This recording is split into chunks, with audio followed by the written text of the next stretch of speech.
हाँ नेमू से बड़ी गाड़ी दे दो नेमू दारू का नहीं है नेमू।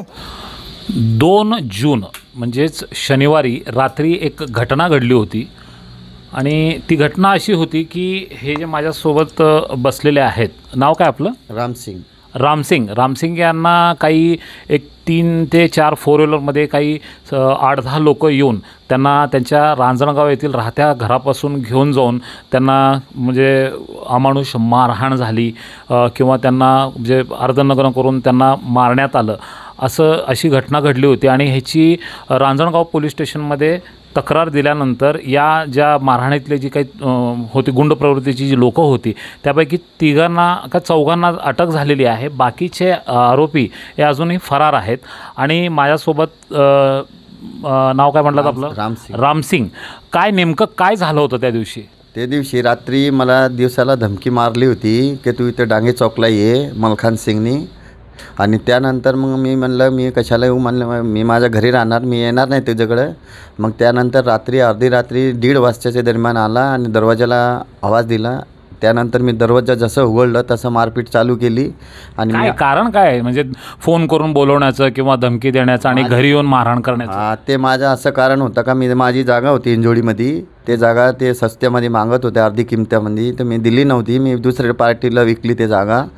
आणि त्यानंतर मग ते म्हणले की तुला आता सोडणार नाही, तू जागा आम्हाला दिले नाही आणि तू ते माणसाला दुसऱ्याला दिली, आम्हाला एवढे दिवस मागं लावलं आणि परत तू जागा दुसऱ्याला दिली। त्यानंतर मग ते खुन्नस काढली माझ्यावर आणि असं पण त्यांनी प्रकार करून मग मला शिव्या द्यायला लागले। तर मी म्हणलं त्या शिव्याने मग काय हे नाही घेतलं मनावर। परत मला दुपारी येऊन धमकी मारली का तुला तिथंच येऊन मारणार, असं करणार, तर मी त्याच्यावर लक्ष नाही दिलं, म्हणलं काय पण सांगतोय। त्यानंतर रात्रीचे 15-16 जण होते, 4 गाडी आणली होती त्यांनी, 3 के 4 15-16 जण होते। हां, म्हणजे त्याचे एका गाडीमध्ये 5 जणे होते आणि एक गाडी गणपती मंदिरपाशी लावली, 3 गाडी तिथे आणली होती जागेवर।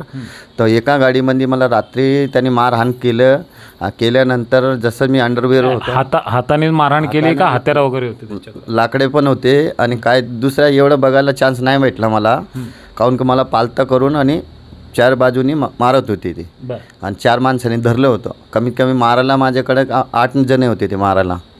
आणि मग आरडाओरडा झाला नाही किंवा आजूबाजूचे लोक काय आले नाहीत का? ते नाही आले, तिथे थोडं लांब होतं रूम आणि काही लोक दुसरी बिल्डिंगमध्ये होते आणि ते एक वरचाच होता, तो पण नाही आला। पण त्याने एवढं टाईम नाही लावली, कमीत कमी 10 मिनटं लावलं। 10 मिनटानंतर माझी बायकोचं कपडे फाडले आणि ते बायकोच्या रूममध्ये ते गेल्यानंतर हे पण वरडावर करायला लागली आणि त्यानंतर मला मारून गाडीत टाकलं आणि परत नेलं त्यांनी।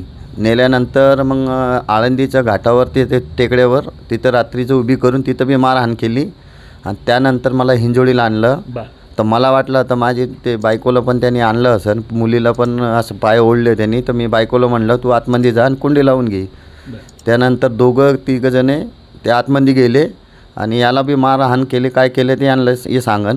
त्यानंतर मला हिंजोडीला आणलं, तर आमची कुलदेवाची असते, आमची छोटी असते हिंदू धर्मामध्ये, आम्ही राजपूत लोक आहे, तर त्यांनी शेंडी कापली तर को हिंदू से मुसलमान बनाऊंगा आज, अच्छा असं सांगून आणि त्यांनी कॅचीने ते केलं, शेंडी कापली आणि डोक्यावर चपलाचे पाय ठेवले माझ्या डोक्यावर। हां, मग आमचे पूर्ण पंचायतमध्ये त्यांनी पाठवलं आणि तिथं बी मला कमी हे मारहाणीचा व्हिडिओ त्याने पूर्ण तुमच्या समाजामध्ये केलं आणि सगळं ग्रुपमध्ये आमच्या समाजाचे ग्रुप आहे त्या ग्रुपमध्ये त्यांनी हे केल्यानंतर मग त्यांनी तिथं पण मारहाण केली की तिथं कमीत कमी 15-16 जण तिथं पण होतं हिंजोडीमध्ये।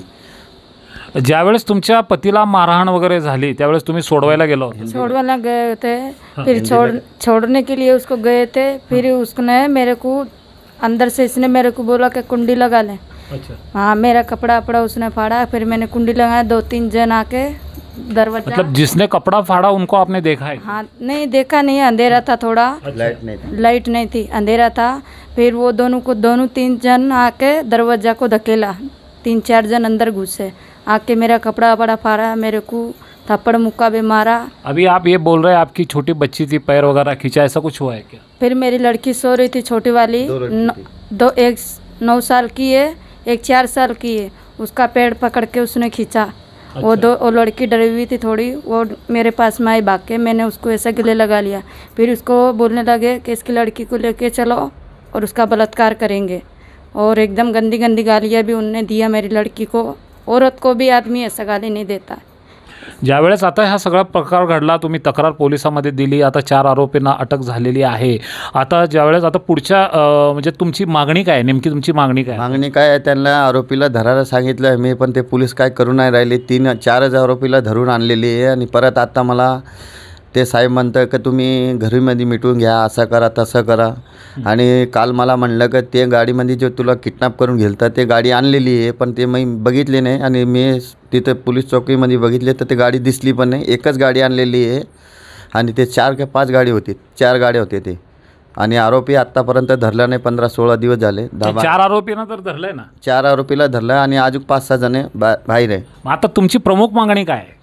आम्हाला आता इन्साफ मिळवण्यासाठी आणि आपल्याला त्यांना धरून आणा आणि त्यांना जे होतोय सजा त्यांना ते करा। आणि आता परत मला धोका पण आहे त्यांच्या लोकांपासून, आता ते धमकी पण देऊ राहिले। त्यांच्याकडे 2-2, 3-3 बंदूक आहे आणि ते मला आता सारखी धमकी देतात। ते स्वतःचा मोबाईलने नाही देत आणि ग्रुपवर बी नाही सोडत, पण ते दुसऱ्याचा मोबाईलने यूज करून आणि चालता जाता माणसाचा मोबाईल घेऊन आणि त्यांनी ते धमकी देतात, धमकी देऊन कट करता फोन। एकंदरीत जर पाहिलं, मस्साजोगचा प्रकरण आत्ता एक 6 महिने झालं उलटून, अजून ताजं प्रकरण आहे। त्यानंतर बीडमध्ये म्हणा पूर्ण महाराष्ट्रामध्ये वेगवेगळ्या घटना घडतात, परंतु हे म्हणजे घरातून घेऊन जाणं, त्या पीडित जे व्यक्ती आहेत त्यांच्या मिसेस म्हणजे त्यांच्या बायकोचे कपडे फाडणे, मुलीचे पाय धरून ओढणे आणि गाडीमधून घेऊन जाऊन अपहरण करून 2-3 ठिकाणी त्यांना अमानुष मारहाण करून चोटी कापून आणि पायाचे बूट जे आहेत, बुटातले म्हणजे सॉरी जे पाय आहे, बूट असलेलं पाय आहे डोक्यावर ठेवणं आणि हे व्हिडिओ समाजामध्ये, संपूर्ण समाजामध्ये बदनामी करणं, म्हणजे एकंदरीत हा जर प्रकार बघितला तर खूप भयावह प्रकार आहे। आपण हा रिपोर्ट पूर्ण पाहिल्याबद्दल शतशः धन्यवाद।